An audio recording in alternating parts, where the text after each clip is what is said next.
లక్షలు సంపాదించడం పెద్ద పెద్ద జాబ్స్, బిజినెస్లు చేసే వారి వల్లే అవుతుందా? ఈ మట్టిని నమ్ముకున్న వారు కూడా సంపాదించగలరండి.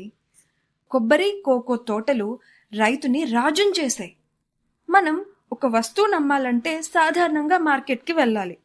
కానీ ఈ కొబ్బరి, కోకో కోసం మార్కెట్టే మన దగ్గరకు వస్తుంది. అంటే మీరే ఊహించుకోండి మార్కెట్లో వీటి డిమాండ్ ఎలా ఉందో.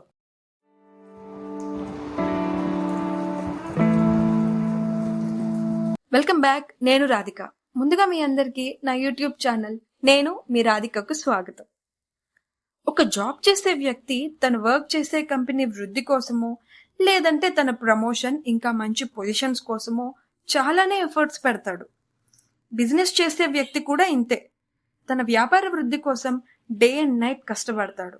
అలానే ఓ చదువుకున్న వ్యక్తి వ్యవసాయం వైపు వస్తే తన తెలివిని ఇంకా తన కష్టాన్ని ఈ నేల మీద గాని పెడితే మరిన్ని అద్భుతాలని చూడగలడు.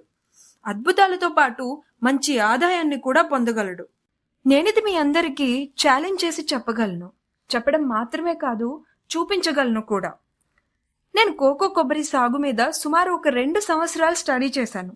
నేను తెలుసుకున్న, అర్థం చేసుకున్న నాలెడ్జ్ని ఇప్పుడు ఈ కోకో, కొబ్బరి సాగులో అధిక దిగుబడి తీసుకొచ్చే విధంగా ఉపయోగిస్తాను. ఇక్కడ నేను ఇప్పుడు నా ఎఫర్ట్ని 100% పెడతాను. సో ఇప్పుడు నేను ప్రూనింగ్ తర్వాత ప్రాసెస్ కోసం చూపిస్తున్నాను. మనం కొమ్మ కత్తిరింపులో కట్ చేసుకున్న కొమ్మల్ని, రాలిన ఎండుటాకుల్ని, ఈ వీడియో మొదట్లో నేను కట్ చేసిన నీటి కొమ్మల్ని, ఇలా వీటన్నిటిని చెట్ల వ్యర్థాలు, చెత్త అని పాడేయకుండా దీనంతటినీ కూడా నేను సేంద్రియ ఎరువుగా మార్చే ప్రాసెస్లో ఉన్నాను. ఈ సేంద్రియ ఎరువు తయారీ విధానాన్ని కూడా నేను మీకు ముందు ముందు వీడియోస్లో తప్పకుండా చూపిస్తాను.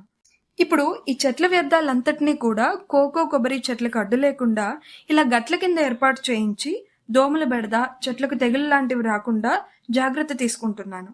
నెక్స్ట్ వీడియోలో ఇప్పటికే కోతకు వచ్చిన కోకో కాయల కోత ఇంకా వాటి ఫర్మెంటేషన్ ప్రాసెస్ ఎలా ఉంటుందో చూపిస్తాను.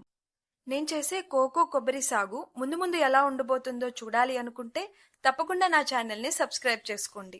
నా వీడియోస్ని లైక్ చేసి, షేర్ చేసి మీ అభిప్రాయాల్ని కామెంట్ రూపంలో నాతో పంచుకోండి. ఉంటానండి. మరుసటి వీడియోలో మళ్ళీ త్వరలోనే కలుసుకుందాం. నేను మీ రాధిక.